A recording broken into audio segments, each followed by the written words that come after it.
कथा सुनना किसी यज्ञ करने से कम नहीं होता। यज्ञ करने का जो पुण्य है वही पुण्य कथा सुनने का है। तो आप सब प्रेम से सादर सादर आमंत्रित हैं। रक्सौल वासी 5 तारीख से कथा है, 11 तारीख तक आनंद लीजिएगा कथा का। प्रिय भक्तों, कल हम लोगों ने कथा में सुना कि भगवान गोवर्धन उठाए।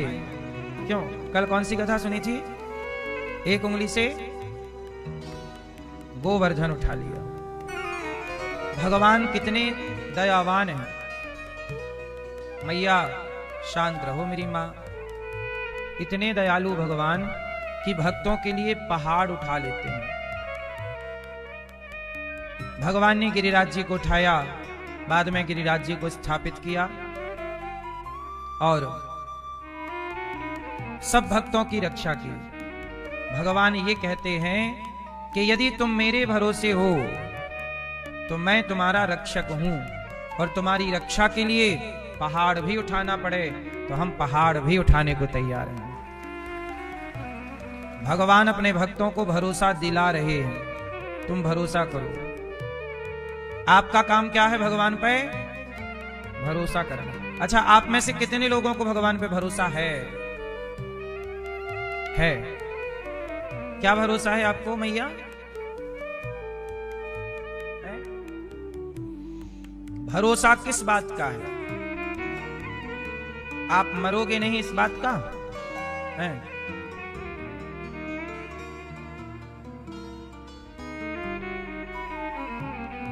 किस बात का भरोसा है आपको? आपको किस बात का भरोसा है?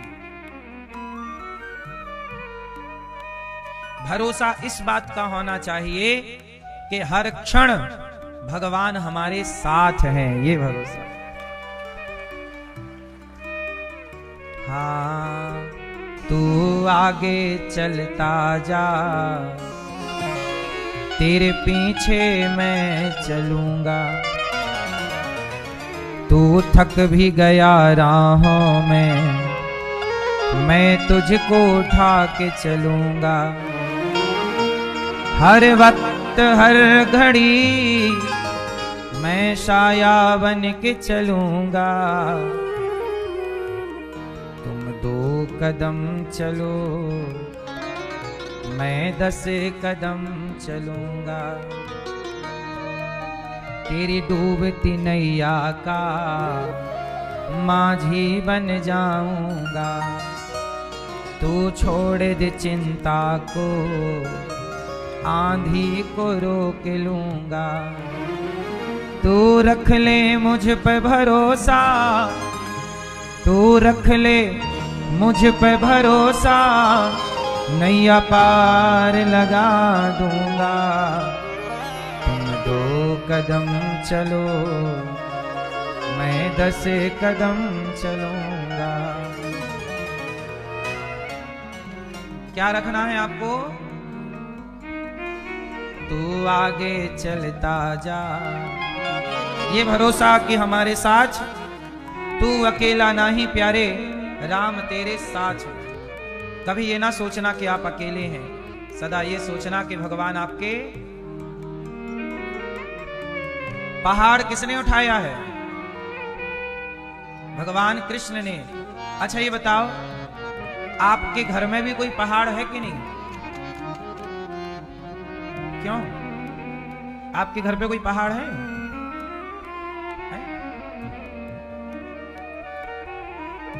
मैया, पीछे वाली मैया, आपके जीवन में कोई पहाड़ है क्या? कौन सा पहाड़ है? कौन सा? हाँ, हम सबके जीवन में जिम्मेदारी का पहाड़ है। कौन सा पहाड़ है? जिम्मेदारी का पहाड़ है। जैसे गोवर्धन को गिरिराज जी को भगवान ने उठाया, ऐसे आप भी कहो कि प्रभु हमारे जीवन में जो जिम्मेदारियों का पहाड़ है आप उठाइए। ये परिवार का पहाड़, ये व्यापार का पहाड़, ये जिम्मेदारियां हमसे ना उठेंगी, तो आप अपनी जिम्मेदारियों का पहाड़ भगवान को दे दो, भगवान उठा लेंगे और आप उस छाया में रह के आनंद से रहना। तो आपका भी पहाड़ भगवान ही उठाते हैं, कोई माने या ना माने। हम मानते हैं कि ये पूरा गौरी गोपाल की जिम्मेदारी भगवान ने उठा रखी है, इसलिए निश्चिंत हूं मैं।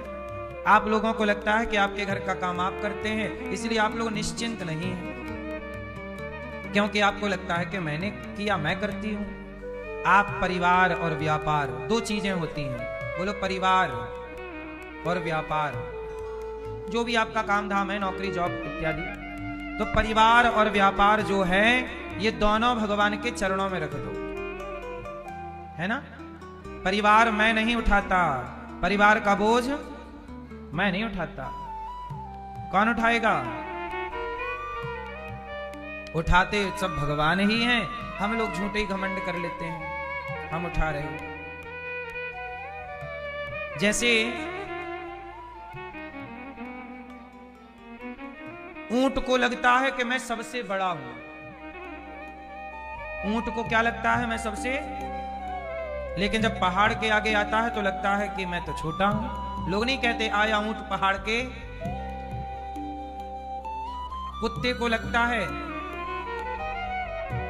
एक गाड़ी थी बैलगाड़ी छकड़ा, तो गाड़ी के नीचे नीचे कुत्ता चल रहा था, तो कुत्ता रोज चले, तो एक दिन कुत्ते को लगा कि गाड़ी मैं चला रहा हूं। अगल बगल दो बैल थे, बैल के यहां गर्दन पे रखी थी गाड़ी और कुत्ता सेंटर में चल रहा था नीचे। कुत्ते को एक दिन लगा यार मैं रोज चलता हूं, गाड़ी चलती है, इसका मतलब ये गाड़ी मेरे द्वारा चल रही है, मैं चला रहा हूं। सच बताओ गाड़ी कौन चला रहा था, बैल की कुत्ता? एक दिन गधा मिल गया, कुत्ते से बोला गधा कहो भैया कैसे हो? कुत्ता बोला गधा बढ़िया हूं, आजकल बहुत जिम्मेदारी है मेरे कंधे पर। गधा बोला क्या? बोले तेरे कंधे पे, तेरी पीठ में तो जरा से कपड़े होते हैं, मेरे कंधे पे इतनी बड़ी बैलगाड़ी है। गधा बोला भैया मैं इतना भी बड़ा गधा नहीं हूं, ये गाड़ी तुम्हारे कंधे पे नहीं है, ये बैलों के कंधे पर, दो बैल चल रहे हैं अगल बगल। कुत्ता बोला कर दी ना गधों वाली बात, ये हमारे बॉडीगार्ड हैं। गधा बोला अच्छा गाड़ी आप चला रहे हो? बोले हाँ। तो गधा बोला आप चला रहे हो तो रुको, स्टॉप। कुत्ता रुका, संयोग बस गाड़ी भी रुक गई। गधा बोला गो, चलो। कुत्ता चला, अकस्मात गाड़ी चल पड़ी। तो कुत्ते को पूरा कंफर्म हो गया कि गाड़ी हम ही चला रहे हैं, मैं चला रहा हूं। पर सच बताओ गाड़ी कौन चला रहा था? हैं? कुत्ता कितना भी घमंड करे कि मैं चला रहा हूं, कितनी भी बार गाड़ी उसके रोकने से रुक जाए, फिर भी गाड़ी कौन चला रहा है? सच बताऊं, वो कुत्ता कोई और नहीं है। आप लोगों की जिंदगी की गाड़ी भी भगवान चला रहे हैं, नहीं चला रहे? आपकी गाड़ी भी बैल, जैसे वो गाड़ी बैल चला रहे थे, कुत्ता झूठी छाती पटक रहा, पीट रहा, मैं चला रहा, मैं चला, ऐसी सबकी गाड़ियां भगवान चलाते हैं। हम उस कुत्ते की तरह झूठा घमंड लिए घूमते रहते हैं, मैं कर रहा हूं, मैं कर रहा हूं, मैं कर रहा हूं, मैं नहीं करूं तो ये काम ना होए। इससे बड़े झूठे घमंड क्या हो सकता है? इसलिए इस झूठे घमंड के पहाड़ से नीचे उतरो और ये मत सोचो कि मैं नहीं, भगवान करते हो तुम कन्हैया, मेरा नाम हो रहा है, मेरा आपकी कृपा से। मैया ओ मेरी माँ, जा रही हो? जा रही हो मैया? जिम्मेदारी की गाड़ी आप चलाओगी क्यों?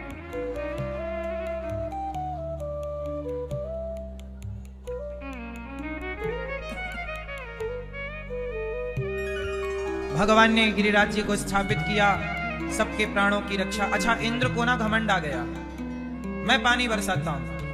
अच्छा बताओ पानी कौन बरसाता है? कौन बरसाता है? इंद्र। इंद्र नहीं बरसाते। पानी कौन बरसाता है? ऐसा लगता है कि इंद्र बरसा रहे हैं। कर्मणा जायते जंतुः कर्मणैव विलीयते, सुखम दुखम भयम क्षेमम कर्मणैवाभिपद्यते। इंद्र तो भगवान के दास हैं, भगवान की आज्ञा होती है कि अब चलो ये करो, तो देवता वही करने लग जाते हैं। भगवान ने आज्ञा दी ये काम करना है, चलो। अग्नि को काम दिया, चलो दाहकत्व प्रकट करो। अग्नि में दाहकत्व ना हो, दहक ना हो, अग्नि में गर्मी ना हो, जलन ना हो, तो अग्नि का मतलब क्या? जल में शीतलता ना हो, तो जल में शीतलता कौन भरता है? अग्नि में दाहकत्व कौन भरता है? सबके मूल में भगवान है। इसलिए भगवान कृष्ण ने कहा, बाबा इंद्र की पूजा ना करो, गिरिराज जी की पूजा करो। आपके नंद बाबा बोले कि हमारे पूर्वज तो इंद्र की पूजा करते आए हैं। भगवान बोले आपके पूर्वज गलती करेंगे तो आप भी गलती करेंगे क्या? आप लोग भी यही गलती करते हैं। आपके पूर्वजों ने गलती की, आप भी वही गलती करते जा रहे हैं। कुछ गलतियां ऐसी हैं जो आप लोग अभी तक करते जा रहे हैं। कुछ गलतियां मैं गिना देता हूं। जैसे कोई कहे कि हमारे यहां तो बच्चा पैदा होता है तो बकरे की बलि चढ़ती है ना? कुछ लोगों के यहां बलि चढ़ाने की प्रथा है। बोलो हाँ, हाँ या ना? अब बताओ ये प्रथा सही है कि गलत है? अब जो लोग बलि चढ़ाते हैं वो कहते हैं नहीं जी ये तो सही है, हमारे बाप दादे चढ़ाते चले आए। तो बाप दादे चढ़ाए होंगे, उनकी मजबूरी रही होगी, आज जरूरत नहीं है इस चीज की। गलत परंपरा यदि बाप दादों ने शुरू की है तो आपका धर्म है कि उस गलत परंपरा को आप रोकें। ये नहीं कि चली आई हैं तो जी चलती जाएंगी क्योंकि परंपरा है, नहीं। दूसरी परंपरा, जैसे आपके घर में कोई एकादशी के दिन मृत्यु हो जाती है तो आप लोग कहते हैं जी एकादशी के दिन मर गए, अब एकादशी नहीं करेंगे क्योंकि एकादशी मान हो गई। कृष्ण जन्माष्टमी के दिन कोई मर जाए तो आप कहते हो जी कृष्ण जन्माष्टमी नहीं मनाएंगे क्योंकि ये तिथि मान हो गई, क्योंकि मर गया कोई।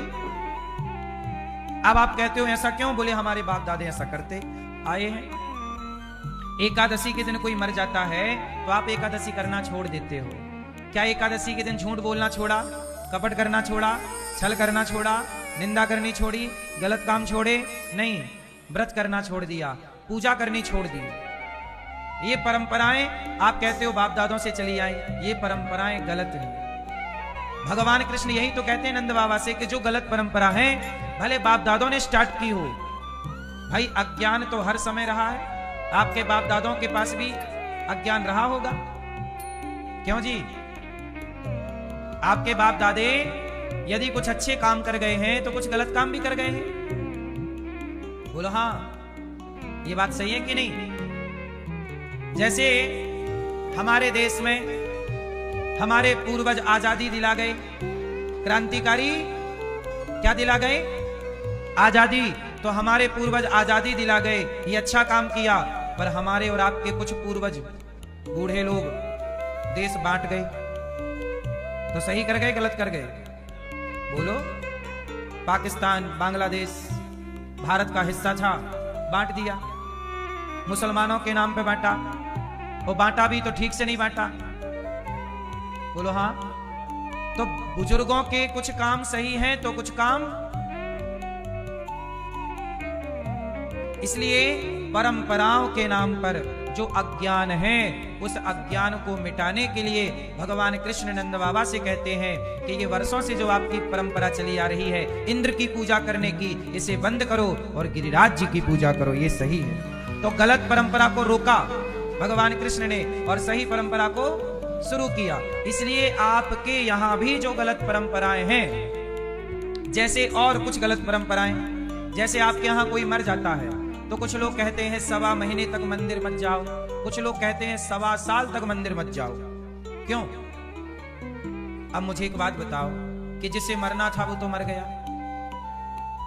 13वीं तक, जब तक सूतक काल है तब तक तो मानसिक पूजा करनी चाहिए, मंदिर में भगवान का स्पर्श सूतक के टाइम नहीं करना चाहिए, ये बात सही है। पर सूतक होने के बाद, मतलब सूतक साफ होने के बाद, 13वीं के बाद, मृत्यु के 13 दिन बाद आप शुद्ध हो जाते हैं और फिर आप पूजा पाठ करने के अधिकारी हो जाते हैं, तीर्थ यात्रा करने के अधिकारी हो जाते हैं, मंदिर जाने के अधिकारी हो जाते हैं, व्रत उपवास करने के अधिकारी हो जाते हैं। इसलिए पुरानी परंपराओं के नाम पर जो 1.25 महीने, 1.25 साल या 6 महीने की जो रोकथाम कुछ लोग लगाते हैं, ये सरासर गलत है, मनमाना आचरण है। 1.25 साल तक लोग कहते हैं, 1.25 महीने तक। आप सुने होंगे इन बातों को कि आप कितने महीना सुने हैं? 1.25 महीना। कई लोग कहते हैं 1.25 महीना, कई लोग कहते हैं 6 महीने, कई लोग कहते हैं साल। अब मुझे एक बात बताओ, इन लोगों से पूछो कि क्या तुमने 1.25 महीने तक झूठ बोलना छोड़ा? क्या 1.25 महीने तक कपट करना छोड़ा? क्या 1.25 महीने तक छल करना छोड़ा? क्या 1.25 महीने तक निंदा चुगली करनी छोड़ी? नहीं। अरे मंदिर जाना क्यों छोड़ा? पूजा करना क्यों छोड़ा? क्रोध न छोड़ा, लोभ न छोड़ा, हरि भजन क्यों छोड़ दिया? क्रोध न छोड़ा, लोभ न छोड़ा, और हरि भजन क्यों? अरे पगले, क्या छोड़ने योग्य है ना? क्यों भैया, क्या छोड़ने योग्य है? आप बताओ। अच्छाई छोड़ने योग्य है कि बुराई? लेकिन मर जाने के नाम पर लोग बुराई नहीं छोड़ते। हाँ, नाम न क्रोध न छोड़ा, लोभ न छोड़ा, नाम जपने क्यों छोड़ दिया? क्रोध न छोड़ा, झूठ न छोड़ा, सत्य वचन क्यों छोड़ दिया? क्या बताएं, जो छोड़ना है बस वही नहीं छूट रहा। क्रोध न छोड़ा, झूठ न छोड़ा, सत्य वचन क्यों छोड़ दिया? नाम जपन क्यों छोड़ दिया? नाम जपन क्यों छोड़ दिया? झूठे जग में जी ललचाकर असल वतन क्यों छोड़ दिया? क्रोध न छोड़ा, झूठ न छोड़ा, सत्य वचन क्यों छोड़ दिया?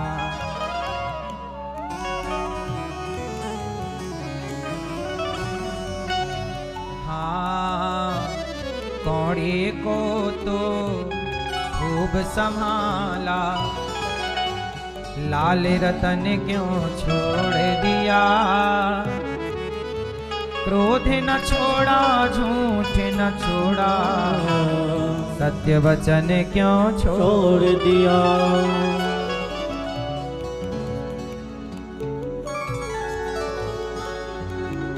इसलिए मैया, क्या छोड़ेंगे आप लोग? क्या छोड़ेंगे? तो परंपराओं के नाम पर जो गंदगी समाज में है, उस गंदगी को साफ कौन करेगा? हम सब। इसलिए कोई के मर जाने पर भी एकादशी का परित्याग नहीं करते। हाँ, जैसे एकादशी के दिन कोई मर जाए, आज हम व्रत हैं, आज आप व्रत हैं, आज फलाने व्रत हैं, और आज उनके घर में किसी की मृत्यु हो गई, तो आप कहो कि वो एकादशी कैसे करें? तो भाई एकादशी तो कर रहे हैं, मृत्यु हो गई, अच्छा है ना? इस बात की डबल खुशी मनानी चाहिए कि आज इनकी मृत्यु एकादशी की तिथि पर हुई। निश्चित जो एकादशी के दिन मरने वाला प्राणी है, वह कैसा भी हो, पापी से पापी भी, पर सही तिथि पर मृत्यु हुई तो वह भगवत धाम जाने का अधिकारी होता है। इसलिए हम उस तिथि के और ऋणी होकर और अच्छे से उन तिथियों को करें और अच्छे से व्रत करें। आज की तिथि पर आप व्रत हैं एकादशी और घर पे कोई मरा है, तो आज आप भोजन मत करना। वैसे भी मर जाने की तिथि, जैसे कोई मर गया तो उस दिन भी तो लोग खाते ही है ना, हैं? नहीं खाते, बस चाय पीते हैं। अरे सास मरी पड़ी रहती है, पड़ोसन ले आती है चाय अदरक वाली, और सास मरी पड़ी है चाय पी रही है। नहीं पीते चाय, हैं? तो आपके यहां पड़ोसी लोग चाय नहीं लाते जब कोई मर जाता है तो, हैं? बड़े कंजूस पड़ोसी हैं, नहीं पीते, अच्छी बात है। पर कई जगह ऐसा है ना, कोई मर जाए तो पड़ोसी लोग चाय वाले ले आते हैं, सही है? तो जैसे कोई मर गया, अच्छा जिस दिन लोग कोई मरता है ना, उस दिन तो चलो पूरा घर शोक का है, इसलिए कोई खाता पीता नहीं, क्योंकि सब रो रहे हैं। तो जब कुछ ना खाओगे तो अपने आप आपकी एकादशी हो ही गई, अपने आप एकादशी। तो इस एकादशी को कोई मरा तो आप कुछ खाओगे नहीं तो एकादशी हो गई, और कुछ खाना है तो फल ही खा लेना, उस दिन भी चावल रोटी क्यों खाना। अगली जो एकादशी आएगी तब तक आपकी 13वीं हो चुकी होगी यहाँ पे, तो शुद्धि होगी, अगली एकादशी कंटिन्यू कर लेना। जिस तिथि को, जैसे आज जन्माष्टमी के दिन किसी के घर किसी की मृत्यु हुई, तो केवल आज की तिथि में वो उत्सव नहीं होगा, अगले साल जो जन्माष्टमी आएगी तो करना, क्योंकि मरने वाला तो 365 ही दिन है ना मरने के लिए, कोई एक दिन में तो मरना ही पड़ेगा, और जब मरेंगे तब कोई ना कोई तिथि तो रहेगी ही। ऐसे तो सारी तिथि फिर बाधित तो हो जाएंगी। इसलिए गलत काम छोड़ के सही काम कंटिन्यू करनी है। तो भगवान ने गिरिराज जी की पूजा कराई, और पूर्वजों के द्वारा जो इंद्र की पूजा की परंपरा थी वो, इसलिए तुलसीदास जी कहते हैं और देवता चित्त न धरई, हम सनातनी लोग देवताओं की पूजा नहीं करते। किसकी पूजा करते हैं? भगवान की। बोलो हाँ, इंद्र की पूजा नहीं करते। हमारे भारत में इंद्र के मंदिर कहां है? इंद्र की पूजा नहीं, हमारे यहां सिर्फ भगवान की पूजा है। देवता बड़े स्वार्थी होते हैं। यदि देवताओं की आपने पूजा की, अब देखो ना, इंद्र की पूजा नंद बाबा ने बंद कर दी, तो इंद्र ने बादलों से कहा जाओ पूरे ब्रजमंडल को डुबा दो, क्योंकि नंद बाबा ने हमारी पूजा नहीं की। तो देखो, जब पूजा करते रहे तो तुमने उन्हें कभी दर्शन नहीं दिया, और आज पूजा नहीं की तो डुबाने चले, तो ये देवताओं की पूजा नहीं करोगे तो डुबा देंगे। लेकिन भगवान कहते हैं कि देखो, तुमने गोवर्धन की एक बार पूजा कर ली तो इंद्र के क्रोध से तुम्हें वही बचाएंगे जिनकी तुमने पूजा की है, ये गोवर्धन की पूजा। वही भगवान गिरिराज जी ने सारे ब्रजवासियों के प्राणों की रक्षा। इसलिए देवता नाराज हो जाते हैं, लेकिन भगवान कभी नाराज। हम पूजा भगवान की करें या ना करें, एक बार धोखे से अजामिल जैसा पापी धोखे से नाम ले लेता है, उसका भी कल्याण कर देते हैं भगवान। इसलिए भगवान कभी नाराज नहीं होते। और तो सुनो, भगवान को तुम लात भी मार दोगे ना तो भगवान नाराज नहीं होंगे। भृगु ऋषि ने तो लात मार दी भगवान श्रीमन नारायण को छाती पर, मार दी ना, पर भगवान ने भृगु जी के चरण पकड़ के कहते हैं, भृगु जी हमारी छाती बड़ी कठोर है, आपके चरण बड़े कोमल हैं, कहीं आपको चोट तो नहीं लग गई। लात मारने वाले से पूछ रहे हैं आपको चोट तो नहीं लगी। ऐसा स्वभाव किसका हो सकता है? केवल भगवान का हो सकता है। इसलिए कहता हूं कि भगवान की पूजा हम सनातनी करते, क्योंकि भगवान बड़े दयालु हैं। करोड़ों अपराधी मैं हूं, मेरे अपराध देवता क्षमा नहीं करेंगे, मेरे अपराध भगवान क्षमा करेंगे। इसलिए भगवान की पूजा है। भगवान में और देवताओं में अंतर है। देवता 33 करोड़ है, 33 कोटि देवता बहुत सारे हैं, भगवान एक है। देवता कौन है? भगवान के नौकर। देवता कौन है भगवान के? इंद्र कौन है? इंद्र भगवान के कौन है? नौकर हैं। इसलिए तुलसीदास जी ने कहा और देवता चित्त न धरई, देवताओं को चित्त पे धरने की जरूरत। भगवान, भगवान कौन? भगवान श्रीमन नारायण, भगवान कृष्ण, भगवान राम। वह नारायण ही राम है, वही कृष्ण है, वही नृसिंह है, वही जगन्नाथ है, वही बिहारी जी हैं, वही है कृष्ण, वही है राम। इसलिए शंकर जी जब हनुमान जी बनकर आए तो वह भी राम की पूजा करने लग गए, भगवान की पूजा। देवताओं के ऊपर कौन है? देवाधिदेव। देवताओं के ऋषि कौन है? देवताओं के ऋषि कौन है? कौन है? देवर्षि। देवर्षि नारद। नारद जी देवताओं के भी ऋषि हैं, और वो देवताओं के ऋषि नारद जी सदा नारायण नारायण का जाप करते हैं। हाँ या ना? देवताओं के ऋषि नारद जी हैं, देव ऋषि हैं। हमारे आपके ऋषि कौन हैं? हम मनुष्यों के ऋषि कश्यपोत्री वसिष्ठस्य विश्वामित्रोथ गौतमः जमदग्निर्भरद्वाज। ये 7 सप्त ऋषि हैं, पर इन ऋषियों के ऊपर भी नारद जी हैं। सारे ऋषियों के ऊपर कौन है? और वो नारद जी क्या जपते हैं? नारायण। इसलिए आप भी जपा करो श्रीमन नारायण श्रीमन नारायण। नाम जप जरूरी है, चाहे राधा राधा कृष्ण कृष्ण जपो, चाहे सीता राम जपो, चाहे श्री हरि हरि बोल हरे कृष्ण चाहे श्रीमन नारायण, कोई भी नाम पकड़ लो। ये सारे नाम नाव की तरह है, कोई भी नाव पे बैठ जाओ पार लग जाओगे, कोई भी नाम पकड़ लो भव से पार लग जाओगे। सारे नाम पावन करने वाले। आज भगवान ने गिरिराज जी की स्थापना की और गाय की रक्षा करने का संकल्प लिया। गाय, आज देखो भगवान ने गोवर्धन उठाया। गोवर्धन का मतलब क्या है? आज हमारे देश में सबसे ज्यादा संकट किस पर है? किस पर है? किस पर है? गाय।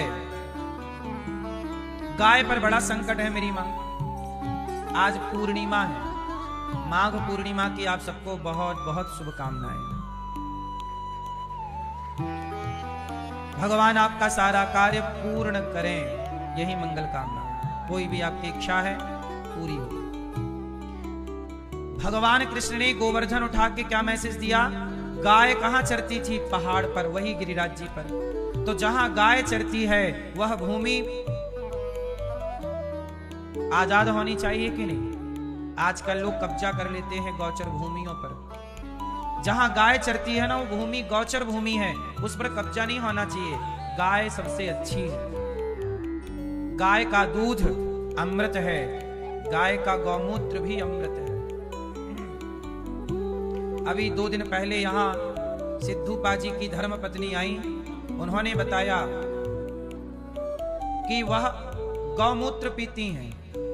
खुद डॉक्टर हैं, वो बहुत बड़ी डॉक्टर हैं। खुद गौमूत्र पीती हैं और गौमूत्र से स्नान करती हैं।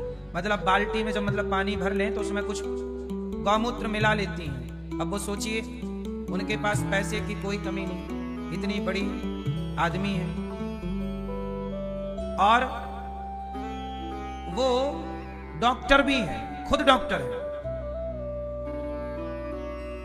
इतनी पढ़ी लिखी हैं और वो कहती हैं कि मैं गौमूत्र से स्नान करती हूं और गौमूत्र पीती हूं। और भारत के कुछ गधे लोग गौमूत्र का मजाक उड़ाते हैं। और पढ़ी लिखी सोसाइटी देखो गौमूत्र को समझती है। गौमूत्र से स्नान, कितने लोग हैं जिन्होंने अपनी भयंकर बीमारियां गौमूत्र से, उन्हें कैंसर हो गया था सिद्धू पाजी की पत्नी को। सिद्धू पाजी की पत्नी ये है, आप टीवी पे देख सकते हैं। इन्हें कैंसर हो गया था। डॉक्टर ने बोला था 4 हफ्ते में आप मर जाओगी। फिर इन्होंने आयुर्वेदिक दवाइयां ली। सोचो, ये खुद डॉक्टर है पर आयुर्वेदिक दवाइयां, इन्होंने खुद बताया मेरे से, दवाइयां ली और गौमूत्र का पान किया। 4 हफ्ते में मर जाओगी ऐसा डॉक्टरों ने बोला था। आज 4 साल से ये जिंदा हैं और अभी स्वस्थ हैं। भगवान करे और लंबी आयु हो। तो ये गौमूत्र की ताकत है। इसलिए तुम्हें मजाक उड़ाना है गौमूत्र का तो उड़ा लो, लेकिन जो समझ रहे हैं वो समझ रहे हैं, ये मजाक नहीं। गाय माता है, गाय को यूं ही माता नहीं कहा गया। आज ये तो दुर्भाग्य है समाज का कि आज आप लोग गाय के ऊपर आया हुआ संकट देख नहीं पा रहे हो। गाय के लिए सरकार लाइसेंस बांट रही है कि आप लोग बूचड़ खाने बनाओ और गाय को काट के मांस बेचो। सरकारें गौ हत्या करा रही हैं। बोलो हाँ, आप लोग बताइए गौ हत्या सही है कि गलत है? क्या है? गलत है। अच्छा, आप कितने लोग चाहते हैं कि गौ हत्या बंद हो जाए? चाहते हो? बढ़िया, हाथ नीचे कर लो। ये बताओ कि आज तक आपने गौ हत्या रोकने के लिए, बंद करने के लिए आप लोगों ने क्या प्रयास किया? उत्तर दो। चाहते हो ना कि बंद हो गौ हत्या, पर प्रयास क्या किया? चलो बताओ, बोलो। कुछ नहीं किया। इसका मतलब आप खुद नहीं चाहते कि गौ हत्या बंद हो। यदि चाहते तो जब नेताजी वोट मांगने आते हैं तो आप बोलते ना भारत के लोग कि गौ हत्या बंद करोगे तो वोट देंगे तुम्हें, गौ हत्या बंद नहीं करोगे तो वोट। आप अपने वोट के बल पर गौ हत्या बंद करा सकते हैं, लेकिन आप चाहते नहीं हैं। आपने हाथ जरूर उठाया, लेकिन आपने कभी अपने नेताजी से कहा कि नेताजी गौ हत्या बंद करो? सच बताओ, कहा? आपने ये कहा कि हमारा बिजली का बिल ज्यादा आता है, कुछ नेताजी सेटिंग कराओ ना, कम आने लग जाए। नेताजी सिलेंडर का थोड़ा सब्सिडी बढ़वाओ। आपको अपने दाल रोटी के अतिरिक्त कुछ सूझता ही नहीं है। आप लोग अपने घर परिवार के अतिरिक्त कुछ सोचते ही नहीं है। आपको यह लगता है कि आपका बिजली का बिल माफ हो जाए, आपको फ्री में सरकार एक 2 चक्के की गाड़ी दे दे, फ्री में बस की टिकट करा दे और आप घूमती रहो। और गाय कट रही है, हाँ गाय तुम कटो, हम तुमसे तुम्हारे लिए आवाज नहीं उठाएंगे। हमारे नेताजी ने तो बस हमारा बिजली का बिल माफ कर दिया, गैया तुम कटती रहो, हम कुछ नहीं बोलेंगे। हमारे नेताजी बढ़िया है, बिजली का बिल माफ कर देते हैं, बिजली के बिल का लॉलीपॉप पकड़ा देते हैं, हम वही 5 साल तक खुश रहते हैं। आप सच बताओ, गौ हत्या में यदि सरकार हत्यारी है, नेता हत्यारे हैं, तो आप भी हत्यारे हैं। आप कितने लोग आने वाले चुनाव में नेताओं से कहेंगे कि वोट देंगे पर पहले गौ हत्या बंद करो? कितने लोग? जिस दिन एक बार भारत के सनातनियों ने आवाज लगा दी, उस दिन नेता उसी दिन गौ हत्या बंद कर देंगे, क्योंकि नेता सीधी बात नहीं सुन रहे हैं, ये बातों वाले नहीं हैं, ये लातों वाले हैं। इन्हें पब्लिक की लात चाहिए। और जनता, देखो मुझे तो लगता है कि मैं भी गौ हत्यारा हूं, आप भी गौ हत्यारे हैं। कोई भी नेता को वोट देने से पहले एक आवाज होनी चाहिए कि हम उसी को वोट देंगे जो गौ हत्या। मैं तो गौ सेवा करता हूं, मेरे से जितनी क्षमता है 400 गैया, 125 नंदी मेरे पास, 125 से ज्यादा लगभग 150 नंदी मेरे पास है। यदि मैं इन नंदियों को छोड़ दूं तो कल बूचड़ खाने में जाके ये कट जाएंगे। मैं पूरी गौ हत्या नहीं रोक सकता, पर 150 नंदियों को रोक सकता हूं कटने से, और 450 गाय को रोक सकता हूं। तो मैंने गौशाला पर रोक रखा है, मैं इतना रोक सकता हूं बस। और भी रोकने के लिए मैं एक एम्बुलेंस, अभी आज ही मैंने बोला कि भाई एक एम्बुलेंस का ऑर्डर दिया कि भाई बनवा दो। आप लोग भी उस गाय के लिए मैं एक एम्बुलेंस बना रहा हूं, जो सड़कों पे घायल गाय पड़ी रहती है, उसको एम्बुलेंस से लाऊंगा। और मैं गायों के लिए एक हॉस्पिटल बना रहा हूं, आप सहयोग करेंगे तो बनेगा। यदि आप गौ हत्या रुक जाए तो फिर सब अच्छा है, वरना आप गौ माता के लिए एक हॉस्पिटल जो ये बना रहा है दास अनिरुद्ध, उसके लिए आप सहयोगी बने। गौ हॉस्पिटल के लिए थोड़ी जगह चाहिए जहां सड़कों पे पड़ी गाय लाएं, उनका उपचार हो, क्योंकि हर चीज के लिए भूमि चाहिए। तो 1 गज भूमि, 2 गज भूमि का आप भूमि दान कर सकते हैं गौ माता के हॉस्पिटल के लिए, फिर जल्दी हॉस्पिटल बनेगा। अभी तो हम गौ माता के लिए एम्बुलेंस बना रहे हैं, आप उसके लिए सहयोग कर सकते हैं। तो हम तो देखो जितना हो सकता है कर सकते हैं, और सरकारों से निवेदन कर सकते हैं। सरकार भी सनातनियों की है, पर पता नहीं सरकार को क्यों नहीं दिख रहा है कि गौ हत्या बंद हो। क्यों है? हाँ अच्छा, ऐसा है ना भैया, गाय का मांस महंगा बिकता है, बकरे का मांस सस्ता है, और मुर्गे का मांस सस्ता है, गाय का महंगा है। तो सरकारें गौ माता को बेचकर कसाईयों को और उसका अच्छा खासा पैसा कमा लेती है। ये सब खेल पैसे का है साहब। बस गाय किसके लिए कट रही है? पैसे के लिए, क्योंकि उसका मांस महंगा है। बस यदि आप लोगों का मांस भी महंगा हो जाए तो आप भी कटने लग जाएंगे, वो तो आपका मांस अभी सस्ता है। क्यों भैया? यदि आप लोगों का मांस महंगा हो जाए तो आप भी कट जाओगे। फिर सरकार आप लोगों के लिए भी लाइसेंस बांटेगी, लाइसेंस लो।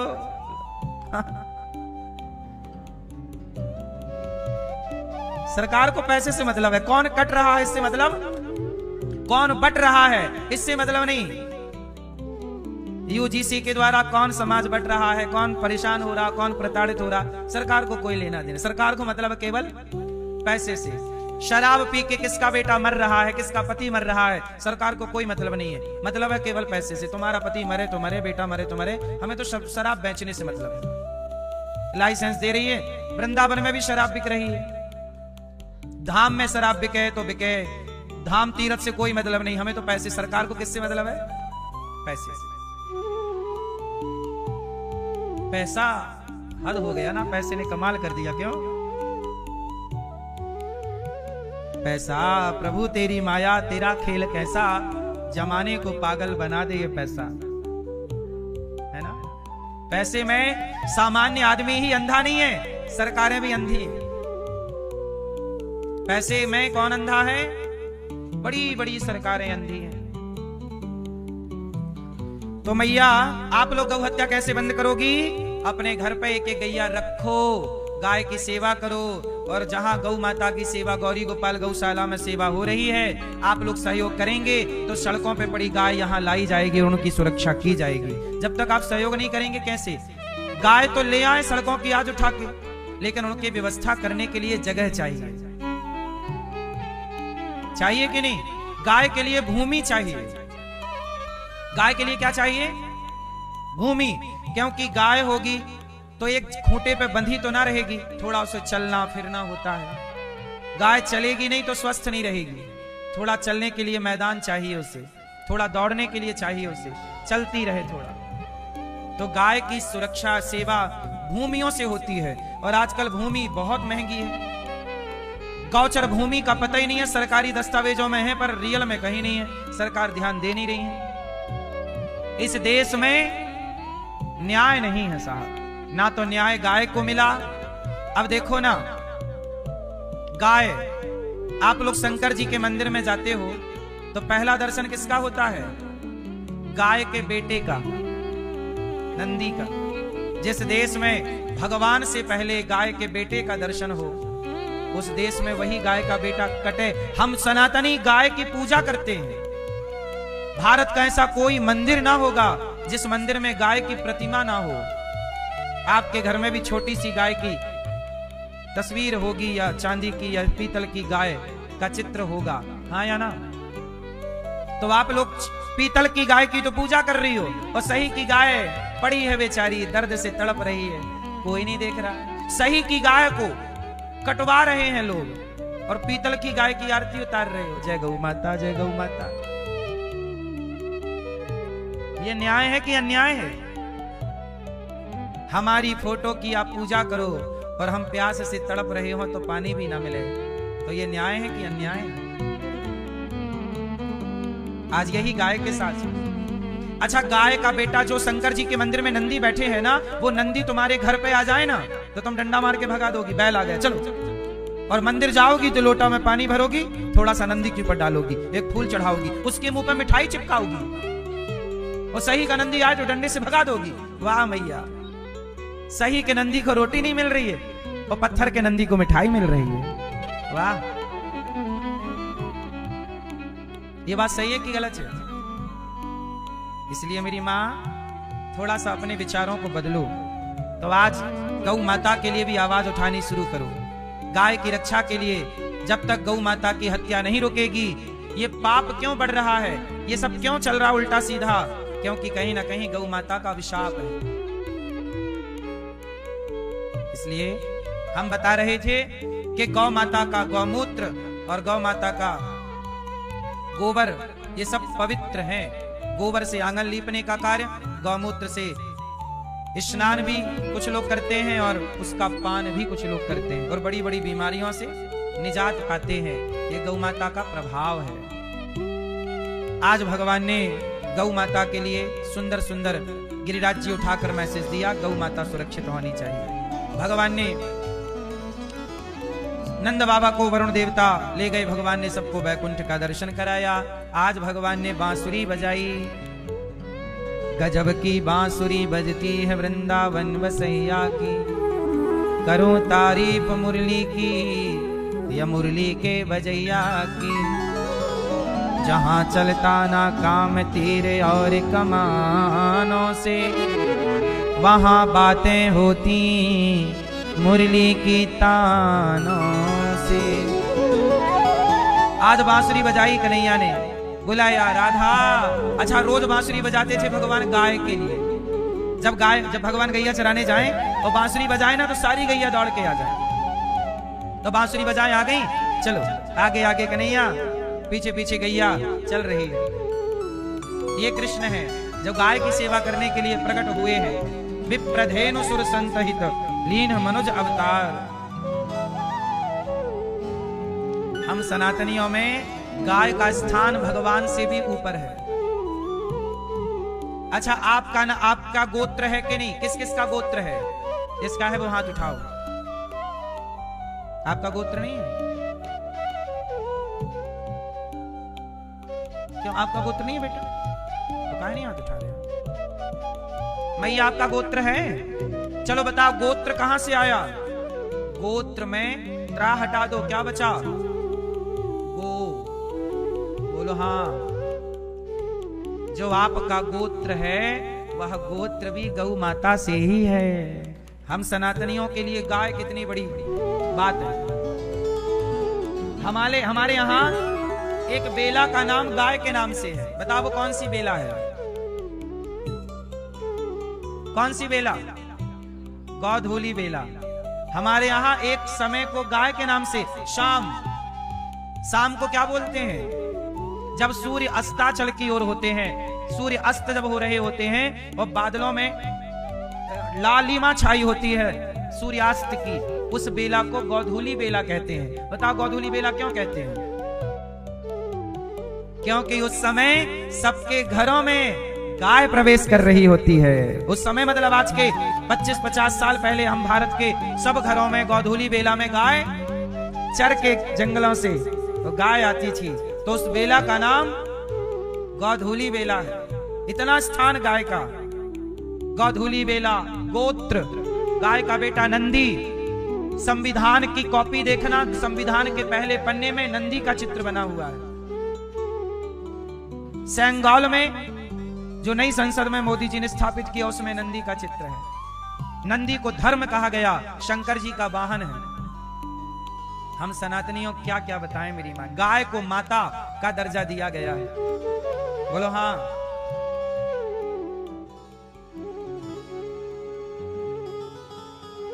जीव हत्या तो किसी भी जीव की हत्या ना हो, पर गाय तो हमारी माता है। हम तो गाय की सेवा करते हैं। मर के जाएंगे, भगवान पूछेंगे, कहो अनिरुद्धाचार्य तुम भारत से आए हो? जी प्रभु आए हैं। तो गौ हत्या हो रही थी, तुमने क्या किया? प्रभु हमने तो सरकारों से कहा था ना करो, मोदी जी से कई बार अपील की कि गौ हत्या रोक दो, अब मोदी जी नहीं रोके तो हम क्या करें?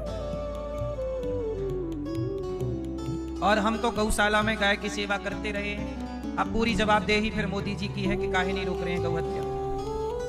भगवान फिर मोदी जी को पकड़ेंगे, आओ तुम कोपचे में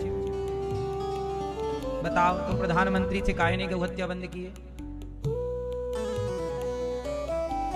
क्यों भाई? सवाल हमसे भी पूछा जाए और यहाँ जितने लोग हो ना, आप सबसे पूछेंगे भगवान, क्यों भैया गौ हत्या हो रही थी तब तुम कहाँ थे? लोकेशन दो अपनी, क्या कर रहे थे? कुछ नहीं। आप कहोगे नहीं कुछ नहीं, हम तो देख रहे थे तमाशा। आओ फिर तुम्हें भी तमाशा बनाएंगे। तो हम तो देखो गौ हत्या के लिए बोल भी रहे हैं। मोदी जी से प्रार्थना है कि मोदी जी गौ हत्या बंद कर दीजिए। आप सब भी बोल दीजिए एक बार, ताकि जब जाओगे भगवान से कह तो पाओगे कि हमने भी बोल दिया था मोदी जी। रखो भी घर में 2-4, घर में रखो भी और बोलो भी, दोनों काम होने चाहिए। इसलिए तो भगवान ने हमसे जो पूछना है पूछेंगे, तो हम तो देखो अपना जवाब सबमिट करना ही पड़ेगा। तो अभी से जवाब तैयार कर लो। बोलो हाँ या ना। जवाब दाखिल तो करनी पड़ता है ईश्वर की अदालत में। जवाबदेही तो हमारी और आपकी है कि नहीं? बोलो हाँ। अटल जी चले गए भगवान के घर। अटल जी हैं कि गए? अटल जी से भगवान पूछ रहे होंगे, बताओ गौ हत्या की कि बंद की कि नहीं? अब वो भी चुपचाप बैठे होंगे वहां। इंदिरा गांधी जी भी भगवान पूछ रहे होंगे, आ गई हो, चलो बताओ गौ हत्या बंद किया कि नहीं? इंदिरा गांधी जी ने तो वादा किया था संतों को कि हमें राष्ट्र प्रधानमंत्री बनाओ, हम गौ हत्या बंद करेंगे। इंदिरा गांधी जी ने बोला था, संतों को वचन दिया था। स्वामी श्री कृपात्री जी को कहा था कि हम गौ हत्या बंद कर देंगे प्रधानमंत्री बनते ही। तो संतों ने खूब सपोर्ट किया था उनका कि आप इनको वोट दो। और बाद में जब वो प्रधानमंत्री बनी इंदिरा गांधी जी, तो संत लोगों को लगा कि अब करेंगे। सारे संतों ने दिल्ली के लिए कूच किया। करपात्री जी के साथ कई गौ माता, हजारों गैया और साधु संत चले के दिल्ली। तो इंदिरा मैया ने गोली चलवा दी संतों पे। वो गाय कई मर गई गोली से और संतों को गोली। ये इतिहास के पन्नों पे लिखा है, कोई मैं नई बात नहीं कह रहा हूं। इंदिरा गांधी के जमाने पे संतों पे गोली चली थी और गाय पे गोली चली थी। ये हिस्ट्री है इस देश की। तो इंदिरा गांधी जी गई होंगी, भगवान पूछ रहे होंगे, कहो बहन आ गई, बताओ क्या किया तुमने गौ माता के लिए? गोली और चलवा दी। तो ये सरकारों की हिस्ट्री है। पता नहीं है मंत्री लोग बनने के बाद सब भूल काहे जाते हैं भाई? क्या वहां बीमारी हमारी चल रही है कोई भूलने की? वादा करते हैं चुनाव के पहले, वो बनते भूल जाते हैं। पता नहीं क्या इनके छाती पे कौन आके बैठ जाता है। भगवान जवाब तो मांग रहे होंगे, सब चुपचाप बैठे होंगे वहां। बोलो हाँ। इसलिए मोदी जी से प्रार्थना है, आप गौ हत्या बंद कीजिए। कितने लोग आप कहेंगे मोदी जी से कि गौ हत्या बंद करो? मैया आप नहीं कहोगी?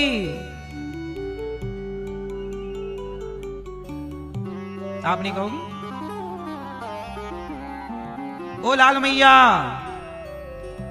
पीली मैया कहां चली? तुम कहने चली हैं मोदी जी से, जाओ कह के आओ गौ हत्या बंद करो। मैया बोली मैं अभी जाती हूं, बोल के आती हूं।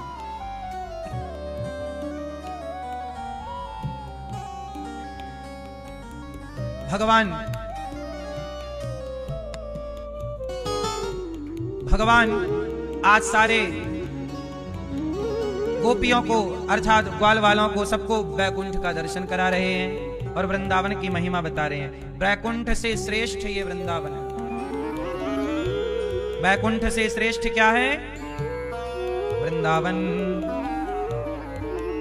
वृंदावन सावन नहीं नंदगांव सावन, वृंदावन सो वन नहीं नंदगांव सो गांव, और वंशी वट सो वट नहीं कृष्ण नाम सो धन्य है ये वृंदावन, जहां भगवान प्रेम से दर्शन दे रहे हैं अपने भक्तों को। हाँ अच्छा देखो, एक छोटी सी कथा याद आ गई, कहो तो सुना दो 2 मिनट की। एक केवट था। सुनना, मैं किस बात के लिए कथा सुना रहा हूं आप लोग बताना सुनने के बाद। एक केवट था, नाव में 10 लोगों को बिठाया और नाव चली उस पार। अब केवट चला रहा है नाव पहुंची बीच नदी में। संयोग देखो, बीच नदी में नाव में छेद हो गया। राम जाने पानी कहां से आने लग गया और नाव भंवर में फंस गई। अब केवट ने देखा कि नाव डूबने वाली है, तो यात्री तो चिल्लाए। केवट ने छलांग मार दी और केवट छलांग मारा।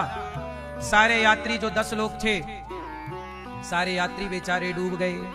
केवट ने छलांग मारी तो केवट भी मार तो जरूर दिया छलांग, उसे तैरना भी आता था, लेकिन फिर भी वो भंवर में फंस गया और वो भी बेचारा मर गया।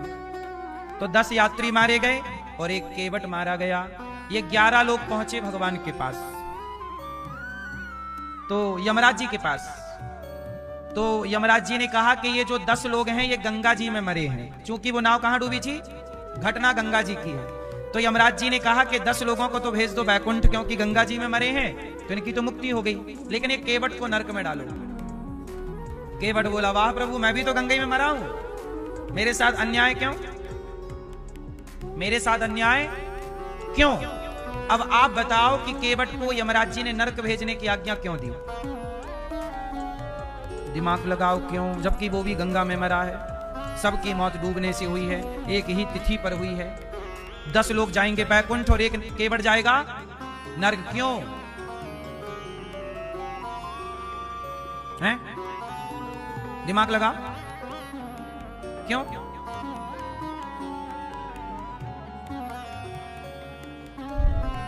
क्योंकि केवट ने उन 10 लोगों को बचाने की कोशिश नहीं की। नाव में पानी भरने लगा, भंवर में फंस गई, तो उसने भंवर से निकालने की और नाव के पानी को रोकने की जरा भी कोशिश नहीं की, और उसने अपने प्राणों के लिए कूदा था, वो नहीं बच पाया, अलग विषय है। तो भगवान बोले कि तू भी बैकुंठ जाता, कम से कम किसी के प्राणों को बचाने के लिए तो प्रयास करता, तूने प्रयास भी नहीं किया। तू केवट था, तेरे कंधे पर 10 लोगों की जिम्मेदारी थी, कम से कम तूने में से बच्चों को तो बचाने का प्रयास करता, तूने अपने को बचाने का प्रयास किया। तूने किसी को बचाने के लिए छलांग नहीं लगाई, और तूने नाव को भंवर से निकालने का प्रयास भी नहीं किया। भंवर में फंसी तो बस तू कूद गया कि मैं बच जाऊं, और सबको डूबने दिया तूने। इसलिए जो स्वयं के बारे में सोचता है और किसी के बारे में नहीं सोचता, वो नरकगामी होता है। काश तू किसी और के लिए छलांग मारा होता तो तू सबसे पहले बैकुंठ जाता। इसलिए मेरी मां, जब गौ माता की हत्या इस देश में हो रही है, तो भगवान सवाल आपसे करेंगे ना कि तुमने प्रयास किया क्या उसको बचाने के लिए? नहीं किया तो चलो नरक चलो। इसलिए तुमने प्रयास नहीं किया, केवट ने प्रयास नहीं किया, इसलिए नरक गया। इसलिए गौ हत्या के लिए, गौ हत्या रोकने के लिए जो प्रयास नहीं कर रहे हैं वो भी नरकगामी होंगे। इसलिए प्रयास कीजिए, काम कीजिए। अपने अपने क्षेत्र के नेताओं से कहिए कि मुंह उठाए वोट मांगने मत चले आना, गौ माता की हत्या का पहले विधान रोकने का बनाओ। ऐसा, ये कथा इस गौ माता के प्रसंग की थी, इसलिए मैंने ये कथा सुना दी आपको कि देखो ये होता है कि हम अपने लिए सोचते हैं ना, तो हम नरकगामी होते हैं। मरना तो सबको ही, आप भी मरोगे, मैं भी कौन सा रहूंगा, मैं भी तो मरूंगा।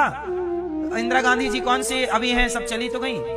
चाहे राजा हो या रंक, मरना सबको है। राष्ट्रपति हो या प्रधानमंत्री, मरना बस कुछ लोग अच्छा करके मरते हैं, कुछ लोग बुरा करके मरते हैं। आप देख लो कि आपको क्या करके जाना है।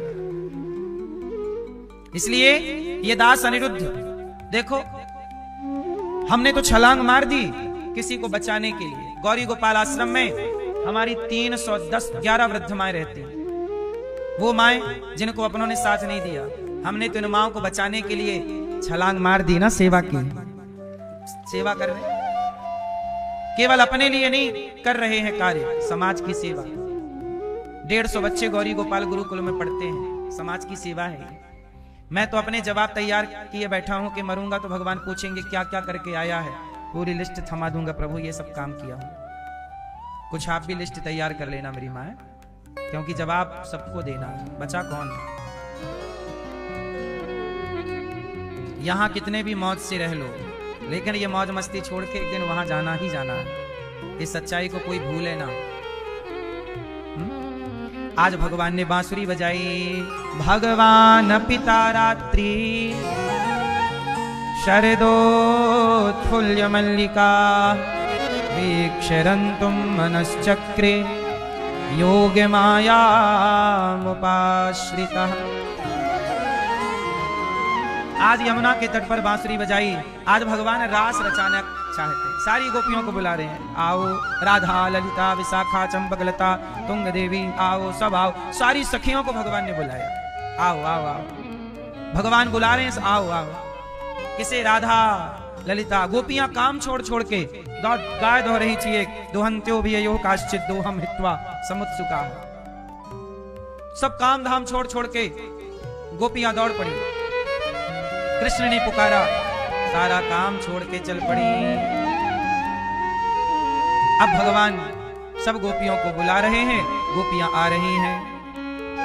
एक सखी आंखों में काजल लगा रही थी कि बांसुरी सुनाई पड़ी, आंखों का काजल छोड़ा और दौड़ पड़ी कृष्ण से मिलने के लिए। एक बच्चे को दूध पिला रही थी कि बच्चे का पेट भरा नहीं, बांसुरी सुनाई पड़ी, बच्चे को वहीं छोड़ा, दौड़ पड़ी श्री कृष्ण से मिलने के लिए।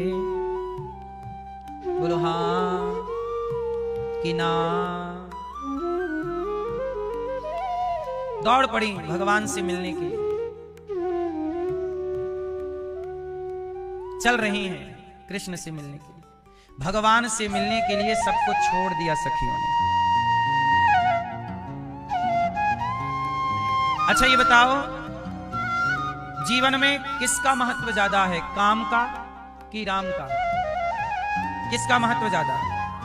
काम बड़ा कौन है, काम कि राम? कौन बड़ा? कौन? काम जरूरी है कि राम जरूरी है? क्या जरूरी है? काम। कितने लोग समझते हैं कि काम जरूरी है और कितने लोग मानते हैं कि राम जरूरी है?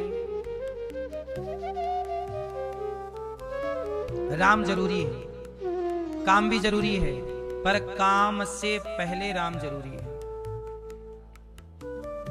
क्योंकि जब आप कोई काम के नहीं रह जाओगे तब भी राम रहेंगे, राम नाम सत्य है। क्योंकि राम तो आपके जन्म के पहले भी राम है और आपकी मृत्यु के बाद भी, इसलिए काम जरूरी है, पर काम करते हुए राम को ना भुलाइए। क्योंकि राम को भूल जाओगे तो आप जब पड़ जाओगे चिता पे, अर्थी पे, तब भी लोग राम नाम ही पुकारेंगे। इसलिए कहते ना, आखिरी समय अंते नारायण स्मृति। मरते समय किसका नाम आना चाहिए? किसको? जो राम को भूल जाएंगे ना, उनका पतन होना निश्चित है। पहले भारत में देखो, कांग्रेस की ही सरकार हुआ करती थी। क्यों? क्योंकि कांग्रेस का जन्म जहां से हुआ उसके मूल हैं गांधी जी, और गांधी जी ने मरते समय क्या बोला? हे राम। क्या बोला? क्या बोला? लेकिन गांधी जी के इस हे राम पर कांग्रेस चल ही नहीं पाई बेचारी। यदि हे राम पर चल पड़ती तो कांग्रेस का कोई कुछ ना बिगाड़ पाता। लेकिन आज कांग्रेस का अस्तित्व यदि खतरे में चला गया तो क्यों? जो राम को भूल गए, जनता उन्हें भूल गई। जो राम को याद रखेंगे, जनता उनको याद रखेगी। कहते ना, जो राम का नहीं वो किसी।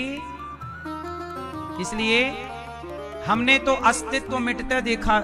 जिनका डंका था, तूती बोलती थी, आज वो डगमगा रहे हैं। बोलो हाँ। इसलिए कहता हूं मेरी मां, आगे बढ़ो, पर राम को भुलाकर नहीं। राम को याद रख के भी तो आगे बढ़ा जा सकता है, हाँ या ना? राम को भुलाने की जरूरत क्या थी? राम, राम क्या है? राम समाज का आईना है, आदर्श है। बेटा कैसा हो? राम जैसा। भाई कैसा हो? राम। कैसा भाई कि भाई के लिए अयोध्या का सिंहासन छोड़ के जंगल चला गया। ऐसा भाई कौन नहीं चाहेगा कि मेरा भाई ऐसा हो? ये राम है। ऐसा बेटा कौन नहीं चाहेगा कि मर्यादा पुरुषोत्तम है। मां ने कह दिया, सौतेली मां ने, सगी मां ने नहीं, सौतेली मां ने कह दिया वनवास जाओ। जी मां, वाह, ऐसा आज्ञाकारी बेटा कौन नहीं चाहेगा। आज तुम्हारा बेटा आज्ञाकारी नहीं है। क्यों? क्योंकि राम को मानता नहीं है। जो राम को नहीं मानेगा उसका अपना अस्तित्व खतरे में पहुंच जाएगा। ये बात किसी पार्टी के लिए नहीं है। राम को भुला देगा तुम्हारा बेटा तो उसका अपना अस्तित्व भी खतरे में पड़ जाएगा। इसलिए राम को भुलाना किसी के लिए हित में नहीं है। कोई भी हो, राम को लेकर चलना पड़ेगा। राम, राम जैसा भाई, राम जैसा बेटा, राम जैसा राजा। राम के राज्य में कुत्तों को भी न्याय मिलता था। वाल्मीकि रामायण में पढ़िएगा, एक कुत्ते को न्याय दिया था राम जी ने। कथा है, मैंने कई बार सुनाया है आपको, सुनाई है कि एक कुत्ते को एक भिखारी ने डंडा मार दिया या पत्थर मार दिया, उसकी टांग में लग गया। कुत्ता रोता हुआ राम के दरबार में आया। राम जी देखो, मैं भौंक रहा था, इसने मुझे पत्थर मार दिया, पांव टूट गया मेरा। राम जी ने भिखारी को बुलाया, यहाँ काहे मारा कुत्ते को? जैसे आजकल ना आप लोग कहीं कुत्ता पड़ा हो तो कुछ लोग कुत्ते को मार देते हैं, कुछ लोग नहीं कुत्ते को मार देते हैं। अब अभी क्या हो रहा, कुछ जगह मैंने सुना कि कुत्ते को जहर का इंजेक्शन देके मार रहे हैं कुछ लोग। बोले गली में कुत्ते बहुत हो गए हैं तो सब हटा दिया कुत्तों को। तो देखो कुत्तों को भी न्याय राम के राज्य में मिलता था। आज गाय को न्याय नहीं मिल रहा है, लेकिन राम के राज्य में किसको न्याय मिलता था? एक कुत्ता आया, बोला इसने मारा है। राम जी ने भिखारी को बोला यहाँ क्यों मारा? भिखारी बोला प्रभु मैं भीख मांग रहा था, ये मुझे देके भाव भाव भाव भाव एक पत्थर उठा के मार दिया। राम जी ने कहा कि कुत्ता तुझे देख के नहीं भौंकेगा, कुत्ते का तो काम भौंकना है, तुझे देख के भौंका तूने मार दिया। भाई तुझे काटता तब तू मारता अपनी रक्षा के लिए, उसका तो स्वभाव भौंकने का है, अब तूने मार दिया है। अब राम जी बोले कुत्ते से, चल भैया ऐसा कर, किसने तुझे काटा है, तुझे मारा है, अब ऐसा कर तू ही न्याय कर, तू ही दंड दे। क्या दंड देना चाहता? कुत्ता बोला कि ऐसा करो इसको फलानी जगह का नेता बना दो, भिखारी को। राम जी बोले वारे कुत्ता, ये तूने न्याय किया कि उसकी बल्ले बल्ले कर दी?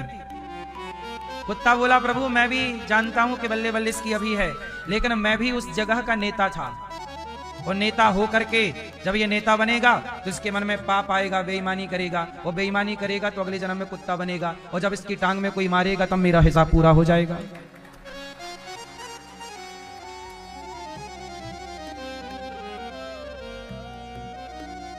तो राम के राज्य में किसको न्याय मिला? कुत्ते को। इसलिए राम जैसा बेटा, राम जैसा भाई, राम जैसा राजा, राम जैसा पति। हम मैयाएं लोग कहती हैं नहीं पति राम जैसा नहीं। क्यों राम जैसा पति चाहिए कि नहीं? नहीं। रावण जैसा चाहिए? पति कैसा चाहिए? राम जैसा? या फिर विकल्प आप दो, किसके जैसा चाहिए बता? रावण के जैसा चाहिए, कंस के जैसा चाहिए, दुर्योधन के जैसा चाहिए? कैसा पति चाहिए? पति, अब कुछ माताएं बोलती हैं राम जी ने तो पत्नी को वनवास भेज दिया, काहे कि राम जी अच्छे पति। नहीं, आप पूरा नहीं समझते। राम जी ने माता सीता को वनवास नहीं भेजा। राम जी इतने अच्छे पति हैं कि अपनी पत्नी के लिए लंका के रावण राजा से लड़ गए। राम जी सीता मैया के लिए किससे लड़ गए? लंका के पावरफुल राजा से। लोग कहते हैं प्यार की निशानी ताजमहल है। अरे प्यार की निशानी ताजमहल नहीं, राम सेतु है जो राम जी ने बनवाया था लंका तक। राम सेतु बिना खंबे का, ये प्रेम की निशानी है। बोलो हाँ। इसलिए राम जैसे पति, सीता मैया रावण के यहां रही और राम जी ने स्वीकार कर लिया। आप किसी के घर रह लेती ना मां इतनी दिन, तो आपके पति भी आपको ऐसे स्वीकार ना करते जैसे सहजता से राम ने स्वीकार किया। अब आप कहो तो राम ने स्वीकार किया तो निकाल क्यों दिया? तो राम जी ने थोड़ी निकाला। राम जी निकालते तो उसी दिन निकाल देते जिस दिन सीता जी आई थी। क्यों? आप लंका से आई तो ना कह देते कि नहीं हम तुम्हें नहीं रखेंगे, तुम अपवित्र हो गई हो, रावण के यहां रह के आई हो। लेकिन राम जी ने तो ऐसा नहीं कहा, सीता जी को स्वीकार किया और सीता जी गर्भवती हो गई। जब स्वीकार किया तभी ना गर्भवती हुई। सीता मां जब गर्भवती हुई तब किसी तीसरे व्यक्ति ने, थर्ड पर्सन ने बोला, एक धोबी ने बोला अपनी पत्नी को कि मैं तुझे नहीं रखूंगा, तू रात को कहां रह गई थी? बोली मैं पानी बरसने लगा था, काम करने गई थी, तो केवट नाव चला नहीं पा रहे थे, तो रात को मैं उन्हीं की बहन मतलब उनकी पत्नी के संग सो गई थी, वहीं रुक गई थी उनके घर पे। केवट बोला नहीं, वो धोबी बोला कि नहीं मैं तुझे नहीं रखूंगा, मैं कोई राम छोड़ी हूं कि रावण के यहां रहकर आई सीता जी और रख लिया। अब ये धोबी की बात थी, धोबी ने सीता मैया पे आरोप लगाए हैं, राम जी ने नहीं। अच्छा बताओ, सीता मैया पे आरोप राम जी ने लगाए कि धोबी ने? कौन ने आरोप लगाए? धोबी ने। तो फिर इसमें राम जी दोषी भय कि धोबी दोषी हुआ? लेकिन दुनिया किसे दोषी मानती है? राम। दोष हमेशा बड़े का देखा जाता है, छोटे का नहीं। इसलिए राम को लोग दोषी मानते हैं, जबकि राम का तो कोई दोष है ही नहीं। राम को थोड़ी संदेह था, राम तो खूब प्रेम से रहते हैं सीता जी के संग। धोबी ने भर दी, हवा फैला दी कि पता नहीं रावण के यहां रही थी, कैसी हैं। अब ये बात उड़ती उड़ती राम जी के कानों तक आई कि कोई मेरी पत्नी को ऐसा कह रहा है। अब आप लोग कहोगे कि अच्छा राम जी ने पड़ताल की कि क्या बात चल रही है, तो समाज में बात फैल चुकी थी। अच्छा आप लोग बताओ कि जब धोबी के द्वारा समाज में ये बात चली गई कि रावण के यहाँ सीता जी रही हैं, पता नहीं कैसी हैं, पवित्र हैं कि अपवित्र हैं। अब आप लोग मुझे बताओ कि इस परिस्थिति में राम को क्या करना चाहिए, क्या करना चाहिए? राम सीता मां को अपने पास रखे रहते तो समाज लांछन लगाती रहती। बोलो हाँ। समाज रोज बोलती, अरे देखो जरा सीता जी ऐसी हैं, देखो जरा। और आप एक ही बात रोज अपने चरित्र के बारे में सुने तो क्या आप सुन पाओगे? क्या आपके पति सुन पाएंगे? आप पवित्र हो, आपके पति को पता है कि आप पवित्र हो, लेकिन समाज बोल रही है, तो समाज के लिए क्या निर्णय होना चाहिए? अच्छा राम जी केवल पति होते तो राम जी कभी सीता मां को वनवास ना देते, भाई मैं पति हूं, तुम्हें जो बोलना है मुझे या मेरी पत्नी के लिए बोलते रहो। लेकिन राम जी केवल पति नहीं थे, राम जी अयोध्या के राजा हैं और राजा का धर्म था कि वो प्रजा की बात सुने। राजा का धर्म क्या है? कि वो प्रजा की बात सुने और प्रजा की बात सुने। देख लो जरा, राम ऐसे राजा हैं कि पत्नी को कोई कुछ कह रहा है तो राम जी उसकी भी बात सुन रहे हैं, और हम लोग गौ माता के लिए कह रहे हैं तो सरकारें जनता की बात नहीं सुन रही। ये अंतर है राम राज्य में और आज के राज्य में। तो राम जी ने सुन ली बात। क्या चाहते हो? लोग बोले कि ये तो देखो रावण के यहां रही हैं, ऐसा करें कि सीता जी अग्नि परीक्षा देके प्रूव करें कि पवित्र है। अब सारी जनता क्या बोल रही है कि सीता मां क्या दें? अग्नि परीक्षा लो। अब राम जी ने कहा सीता जी से कि सीता जी ऐसा है कि आप अग्नि परीक्षा दे दो। ये जनता है बोल रही है, दे दो। सीता जी बोली कि चलो आज मैं इनके सामने अग्नि परीक्षा दे दूंगी, कल दूसरे लोग आएंगे वो कहेंगे पता नहीं शुद्ध है कि अशुद्ध है, क्योंकि उस जमाने में वीडियो तो थी नहीं कि एक बार बना ली सबको दिखा दी। भाई आज यहाँ इतने 1000 लोग हैं, 10,000 लोग हैं, तो 10,000 के सामने देंगी तो 10,000 लोग ही देखेंगे, लेकिन जो बाकी के लोग हैं वो कहेंगे अरे हमने थोड़ी देखी है, तो सबको फिर देती रहे परीक्षा। सीता मैया बोली कि प्रभु ऐसा है कि जहां भरोसा ना हो वहां रहना नहीं चाहिए, जहां भरोसा ना हो वहां रहना। तो सीता मैया ने कहा कि प्रभु मैं अग्नि परीक्षा तो अभी दे सकती हूं, लेकिन मैं अग्नि परीक्षा देने के बाद, कोई भी परीक्षा देने के बाद ऐसी समाज के बीच में अब रहना नहीं चाहती। लेकिन आपके बच्चे मेरे पेट में हैं, यदि मैं चली गई तो ये बच्चे भी चले जाएंगे। इसलिए सीता मैया ने राम जी से कहा कि प्रभु कुछ ऐसा कीजिए कि जब तक आपके बच्चे मैं आपको नहीं सौंप देती तब तक मुझे थोड़ा दूर कर दीजिए इन लोगों से। ऐसी समाज में क्या रहे? सीता मैया बोली कि मैं संतों के पास रहूंगी। देखो सीता जी पर समाज को भरोसा नहीं था, पर सीता जी पर संतों को भरोसा था। हाँ या ना? याद रखिएगा, सदा से सताए गए व्यक्ति के साथ सदा से साधु संत खड़े रहे हैं, चाहे वो सताई गई सीता माता ही क्यों ना हो। साधु संत सदा सताए गए लोगों के संग खड़े रहे। राम जी ने सीता मां को, अच्छा सीता मां बोली कि मुझे इन लोगों के बीच में नहीं रहना। अच्छा इसी बीच में एक घटना और घट गई, कहो तो बताऊं। मैंने एक दिन आपको बताया था कि कैकेयी माता ने सीता जी से कहा, कैकेयी, अब देखो कैकेयी मां का फिर रोल चालू हो गया। कैकेयी मां ने सीता जी से कहा, सीता ये रावण कैसा दिखता था? सीता जी बोली मैंने तो कभी देखा नहीं। अरे तुम तो लंका में थी। देखो कैकेयी मां सीता जी के मन को टटोल रही है। कैकेयी मां सीता मैया के मन को टटोल रही हैं, देख रही हैं कि इनके मन में क्या है। तो कैकेयी मां बोली कि सीता जरा ये बताओ कि ये रावण कैसा दिखता था? तुम तो रही हो। सीता जी बोली, माँ मुझे नहीं पता। क्यों? तुम तो लंका में थी। माँ मैं थी जरूर, पर मैं रावण की ओर आज तक कभी नजर उठा के मैंने देखा नहीं। क्योंकि रावण से जब सीता मैया बात किया करती थी ना, तो एक तिनका रख लेती थी। तृणधरियोट कहत वैदेही। रावण यहां खड़ा होता था और सीता मैया तिनका को देखकर रावण से बात करती थी। किसकी ओर देखती थी? तिनके की ओर देखती थी। लेकिन रावण की ओर, ये भारत की नारी है, तिनका को देख लेगी पर पुरुष को नहीं देखेगी। ये भारत की नारी का परिचय है।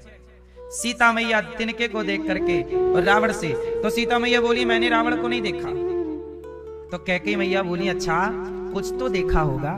तो सीता मैया बोली हाँ, जब रावण मेरा अपहरण करके ले जा रहा था, उसने जब मेरा हाथ पकड़ के मुझे अपने विमान में बिठाया, तब मेरी नजरें झुकी थीं और मैंने उस समय रावण के पांव के अंगूठे को देखा था। मैंने रावण के पांव के क्या देखा था? अंगूठा, अंगूठे को देखा था। तो पांव का अंगूठा मैंने देखा।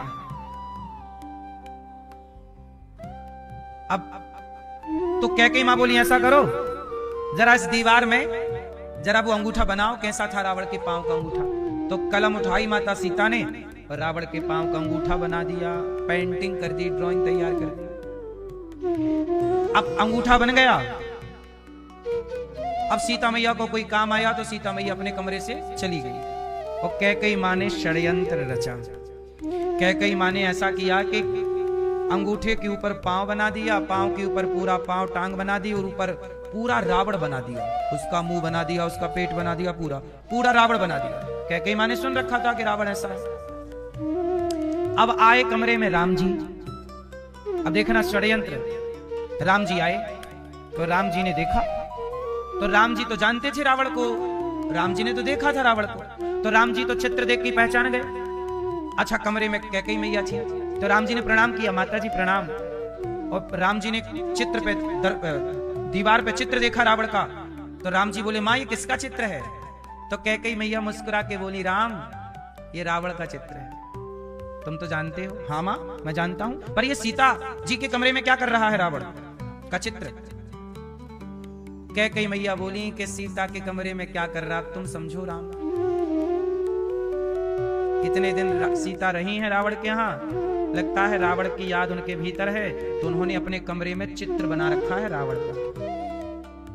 देखो कैकेयी मां का छल। कैकेयी मां आग लगा के चली गई। अब सीता मैया आई कमरे में, तो सीता मैया आई तो देखी तो चित्र बना पूरा। अच्छा बनाया किसने? कैकेयी मां ने। तो सीता मैया ने देखा कि चित्र बना, तो सीता मैया बोली प्रभु ये किसका चित्र है? अच्छा सीता मैया नहीं जानती थी किसका है, क्योंकि कभी शकल नहीं देखी रावण की।